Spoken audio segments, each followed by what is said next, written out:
దేవునికి స్తోత్రములు. దేవుడిచ్చినటువంటి లేఖన భాగము కొరింథీ మొదటి పత్రిక 10వ అధ్యాయము 13వ వచనం.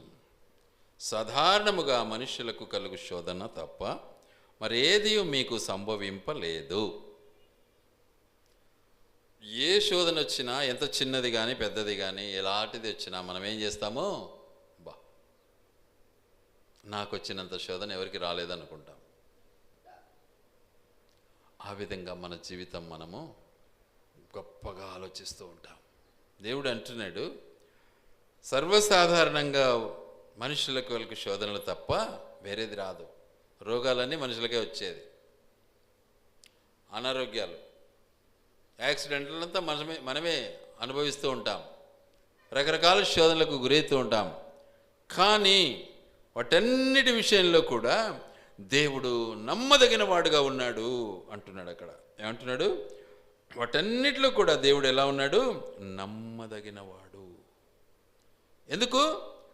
సహింపగలిగినంత శోధననే కలుగుతూ ఉంది, కానీ వేరే ఎక్కువ లేదు అంటూ ఉన్నాడు. ఆయన చిత్తం అది ఆయన చిత్తం. ఆ చిత్తానికి మనము విధేయులం కావాలి అన్నది దేవుని యొక్క ఉద్దేశం. ఆ చిత్తం మనం గ్రహించకుండానే ఏం చేస్తామో, ఒకటి పోతే ఒకటి వస్తుంది, ఒకటి పోతే ఒకటి వస్తుంది, నాకు ఎందుకు ఇట్ట అయిపోయా, దేవుడు ఎందుకు ఇట్ట చేసే అన్నటువంటి తలంపులతో మనం ఏమైపోతున్నాం? దేవుని దూషణ పాలు చేస్తున్నాం. మరి కొందరు ఏం చేస్తారంటే దేవుని నవ్వుల పాలు చేస్తూ ఉంటారు. ఒకరు దూషణ పాలు చేస్తే మరొకరు నవ్వుల పాలు.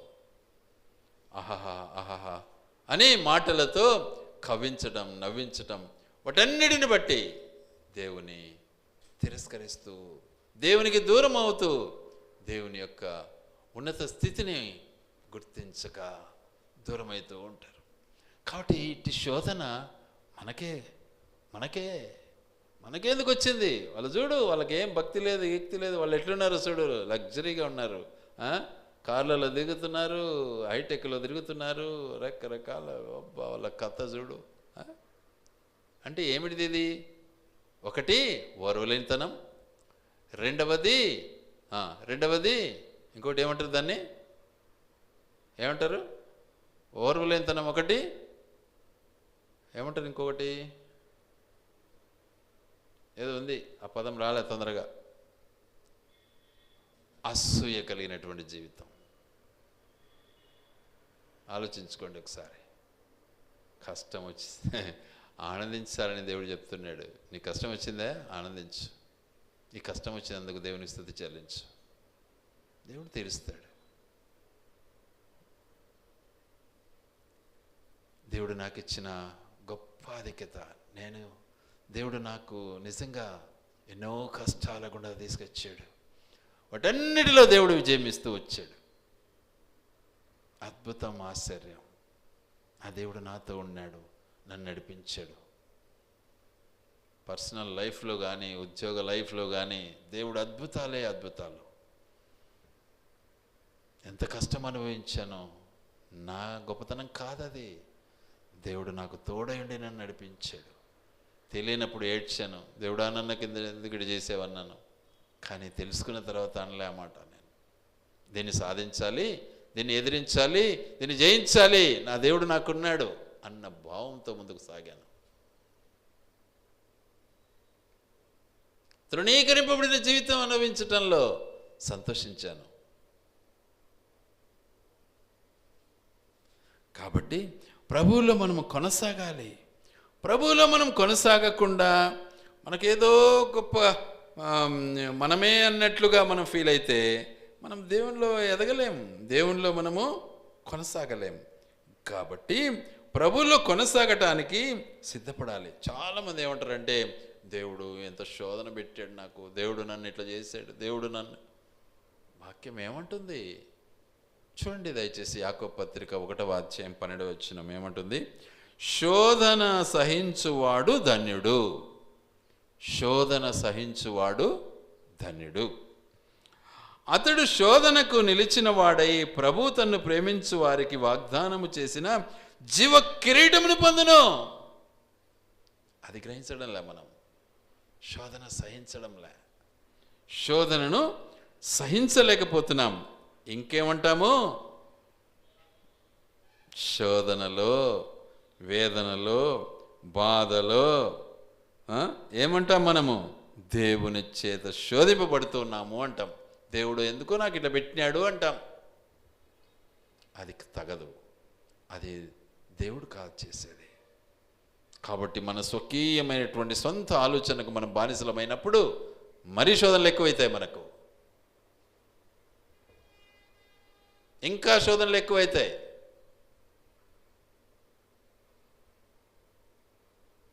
వాటి నుంచి మనం తప్పించబడటానికి యేసుక్రీస్తు ప్రభుల వారు మన శోధనలన్నిటినీ కూడా ఆయన ఏం చేయబోతున్నాడు? వాటన్నిటిని మనకు దూరం చేసి విజయాన్ని ఇవ్వాలని ఇష్టపడుతూ ఉన్నాడు. కాబట్టి శోధన నుంచి తప్పించేవాడుగా ఉన్నాడు. పేతురు రెండవ పత్రిక 2వ అధ్యాయం, పేతురు 2వ పత్రిక 2వ అధ్యాయం 9వ వచనం ఒకసారి జ్ఞాపం చేసుకుందాం. శోధన నుండి తప్పించుకున్నటకు, భక్తులను శోధన నుండి తప్పించుకున్నటకును, దుర్నీతి పరులను ముఖ్యముగా మలినమైన దురాశ కలిగి శరీరానుసారముగా నడుచుకొనుచు ప్రభుత్వమును నిరాకరించుచు శిక్షలో ఉంచబడిన వారిని తీర్పు దినం వరకు కావలిలో ఉంచుటకును ప్రభు సమర్థుడు. వీరు తెగోగలవారును స్వేచ్ఛాపరులనై మహాత్ములను దూషింప వెరువకై ఉన్నారు. మహాత్ములను దూషింప వెరువకై ఉన్నారు అంటే ఏం చేస్తున్నారు? తిడుతూ ఉన్నారు. మంచోని తిడతారు ఎక్కువగా. మంచోళ్ళే తిట్టించుకుంటూ ఉంటారు. చెడ్డోడు తిట్టించుకోడు. చెడ్డోడు బాగా తిడుతూ ఉంటాడు. ఇంకా వానికి అందరూ సపోర్ట్ చేస్తారు కూడా. మంచోనికి చేయరు ఎప్పటికీ. అన్నీ ఉండేది తేడా. మంచోడు అంటే వాడు చేయడు. మంచోడు ఎవడు? దేవుని నమ్ముకొని జీవించేవాడు మంచోడు, అంతే. లోకాన్ని నమ్ముకొని జీవించేవాడు మంచోడు కాలేడు. లోక ఆదాయాలకు, లోక ఆస్తికి, లోక అంతస్తుకు, లోక అధికారానికి బానిసైనడు ఎట్లా మంచోడు? ఒకని హింసించేవాడే, ఒకని నష్టపరిచేవాడే. కాబట్టి మన జీవితాన్ని మనం మార్చుకోవాలి. అందుకే దేవుడు మనకు ఒక విధమైనటువంటి పరీక్ష పెడుతూ ఉంటాడు అన్నమాట. పరీక్షలో మనం పాస్ కావాలి. దేవుడు శోధించడు, కానీ పరీక్షలో మనం పాస్ కావాలి. పరీక్ష పాస్ కాకుండా ఎట్లా మనం అప్గ్రేడ్ అవుతాము? పరీక్ష పాస్ అయితేనే అప్గ్రేడ్ అవుతాము. గనుక ప్రభువులో మనం కొనసాగే నిమిత్తమై పరీక్షలో మనం పాస్ కావాలి. చిన్న ఉదాహరణ చెప్తాను. పరీక్ష ఎలా ఉంటుంది అంటే, చూసేదానికి సింపుల్గా ఉంటుంది, కానీ అనుభవించడానికి చాలా భయంకరంగా ఉంటుంది. ఆదికాండము 22.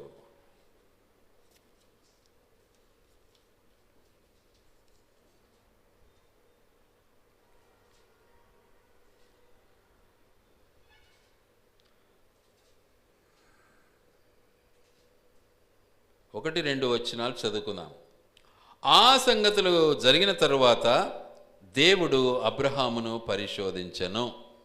ఎట్లనగా, ఆయన అబ్రహమా అని పిలువగా అతడు చిత్తం ప్రభువా అనెను.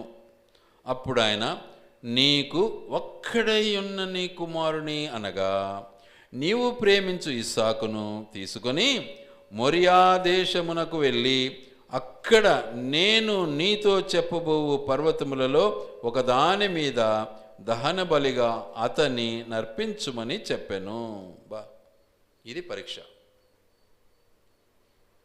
ఇలాంటి పరీక్ష మనకే వచ్చిందంటే పారిపోతాం మనమైతే. వద్దులేరు నాయనా అని. కానీ అబ్రహాం పారిపోలే. ఒక్కడే కొడుకు.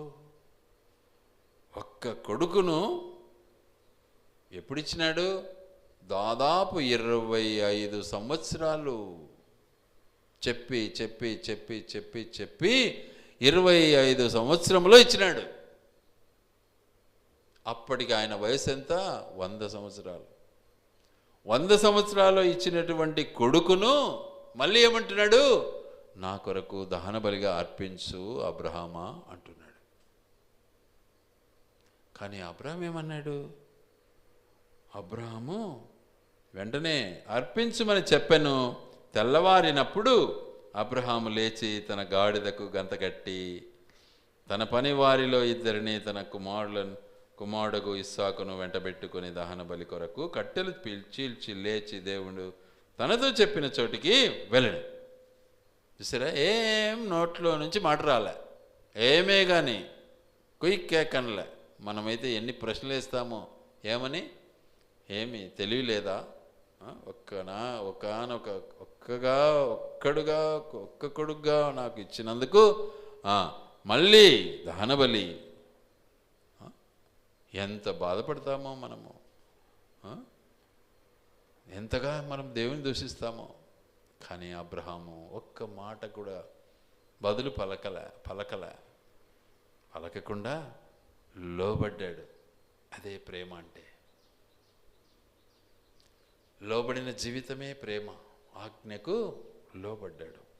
వెంటనే కట్టెలు తీసుకున్నాడు, ఇస్సాకును తీసుకున్నాడు, ఇద్దరు మనుషులను పిలుచుకొని గాడిని తీసుకొని బయలుదేరినాడు కొండకు. అక్కడికి చేరే వరకు 3వ రోజు, 3 దినాలు పట్టింది. ఏమే కానీ ఇక ఆలస్యం చేయలే. కాబట్టి అలాంటి పరీక్షల్లో మనం పాస్ కావాలి. అలాంటి పరీక్షలు వచ్చినప్పుడు దేవునికి అప్పగించుకోవాలి. మనం కూడా దేవుడు వింటాడు. దేవుడు తప్పకుండా మన మాటలు వింటాడు. అలాంటి పరీక్షను మనము కలిగినప్పుడు నిజంగా మనం ధన్యులం. దేవుడిచ్చినటువంటి గొప్ప ఆధిక్యతను మనం మర్చిపోకూడదు. దేవుడు మనకిచ్చాడు గనుక వాటిని బట్టి మనం ముందుకు సాగాలి. వాటిని బట్టి మనము ముందుకు సాగడం నేర్చుకోవాలి. అందుకే అంటాడు ఇక్కడ, చూడండి ఏమన్నాడు ఇక్కడ ప్రకటన పేతురు 2వ పత్రికలో 2వ అధ్యాయంలో 9వ వచనంలో ఒక మాట ఏమంటాడు? భక్తులను శోధనలో నుండి తప్పించుటకును, దుర్నీతిపరులను ముఖ్యముగా మలినమైన దురాశ కలిగి శరీరానుసారముగా నడుచుకొనుచు ప్రభుత్వమును నిరాకరించుచు శిక్షలో ఉంచబడిన వారిని తీర్పు దినం వరకు కావలిలో ఉంచుటకును ప్రభు సమర్థుడు. వీరు తెగువగలవారును స్వేచ్ఛాపరులనై మహాత్ములను దూషింప వెరవకై ఉన్నారు. ఎవరు వాళ్ళు? కింద ఇస్తాడన్నమాట. దేవదూతలు వారి కంటే మరి అధికమైన బలమును శక్తియు గలవారైనను ప్రభు ఎదుట వారిని దూషించి వారి మీద నేరము మోపవెరతురు. వారైతే పట్టబడి చంపబడుటకే స్వభావసిద్ధముగా పుట్టిన వివేక శూన్యములగు మృగముల వలె ఉండి తనకు తెలియని విషయములను గూర్చి దూషించుచు తమ దుష్ప్రవర్తనకు ప్రతిఫలముగా హాని అనుభవించుచు తాము చేయు నాశనముతోనే తామే నాశనము పొందుతారు. సుఖానుభవం కోరుదురు. సంతోషం కావాలా, ఎల్లప్పుడూ ఏం చేయాలా? ఆనందించాలా. ఎప్పుడు ఏం కావాలా? మనకు మంచి తిండి కావాలా, మంచి బట్ట కావాలా, మంచి లగ్జరీ లైఫ్ కావాలా. ఇదే కోరుకుంటా ఉంటాడు మానవుడు. అది ఉంటే ఆహా, ఇంకా దేవుడు కానరాడు, వేరెవరు కానరారు. కానీ దేవుని యొక్క ఉద్దేశం ఏంటిదంటే ఆయన పరీక్షలో మనం పాస్ అయ్యేది నేర్చుకోవాలి. ఆయన పరీక్షలో మనం పాస్ అయితే అప్పుడు మనం ధన్యులం అవుతాం. ఆ పరీక్షలో ఎలా పాస్ అవుతాం? ఆయన మనం ఆశ్రయించేది నేర్చుకోవాలి. చూద్దాం ఆ మాటను ఒకసారి. నిర్గమకాండం 15వ అధ్యాయం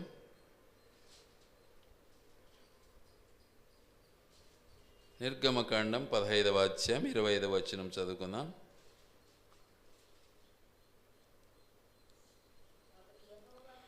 అతడు యెహోవాకు మొరపెట్టగా అంతట యెహోవా అతనికి ఒక చెట్టు చూపెను. అది ఆ నీళ్ళలో వేసిన తరువాత నీళ్లు మధురములైన. భయంకరమైనటువంటి చేదు నీళ్ళు ఇచ్చాడు, తాగు అన్నాడు దేవుడు. చూసారా? నీళ్లు త్రాగలేకపోయేరి.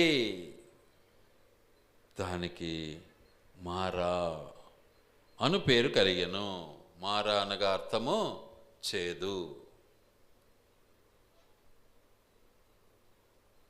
మరి అమ్మ అంటే అర్థము చేదే.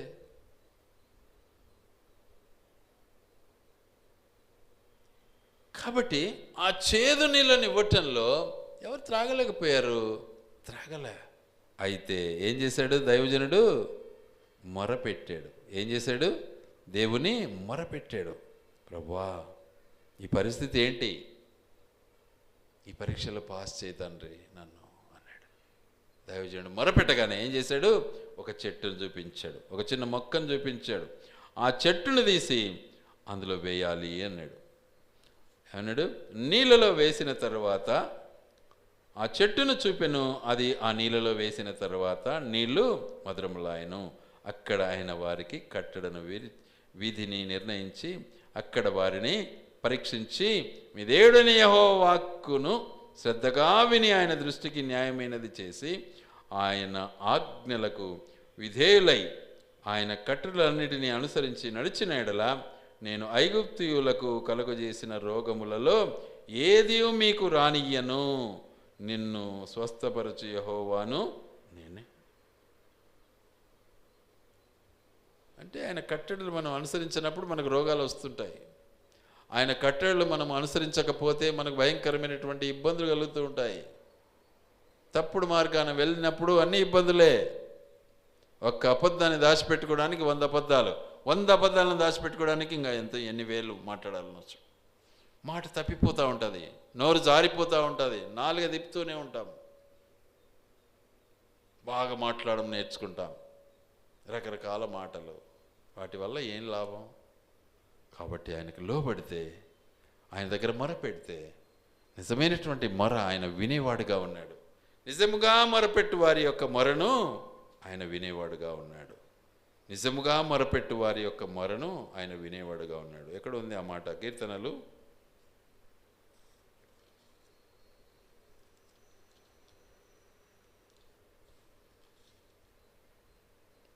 145 కీర్తన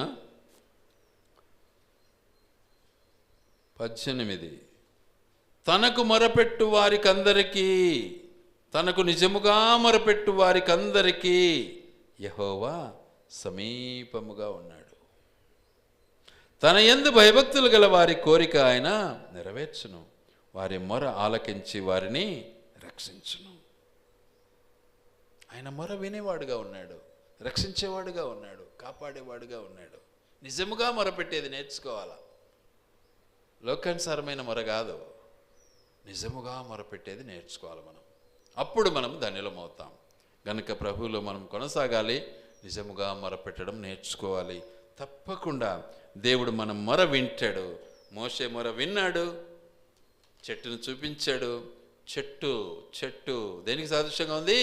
యేసుక్రీస్తు ప్రభువుకు సాదృశ్యంగా ఉంది. ఆ చెట్టు అక్కడ కలపగానే, ఆ నీళ్ళలో వేయగానే ఏమైపోయినాయి? నీళ్లు మధురమైపోయినాయి.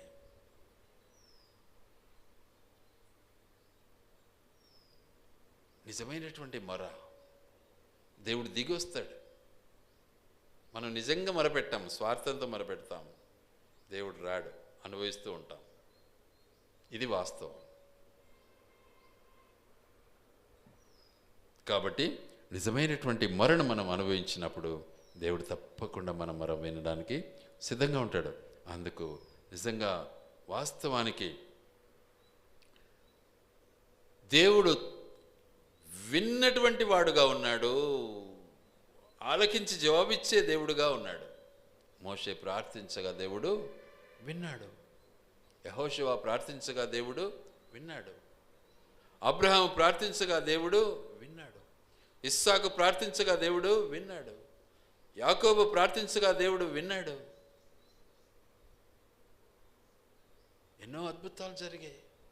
వాటన్నిటిని బట్టి దేవుడు తన సంకల్పాన్ని మన పట్ల నెరవేర్చాలని దేవుడు ఇష్టపడినటువంటి వాడై మనల్ని నడిపించాలని ఇష్టపడుతూ ఉన్నాడు. కష్టాల్లో నష్టాల్లో ఏం చేస్తున్నాడు? నడిపించాలి. కష్టాలను ఎదుర్కోవాలి, కష్టాలను అధిగమించాలి. అప్పుడు ఏమైపోతాం? మనము సువర్ణము వలె కనపడతాం దేవునికి. అబ్రహాం ఎలా కనపడ్డాడు? ఇక బిడ్డను బలి అర్పించడంలో వెనకంజ వేయలే. ఏమైనాడు అప్పుడు? అబ్రాహాం పోయి అబ్రహాం అయిపోయినాడు. ప్రపంచానికి తండ్రి కూర్చున్నాడు.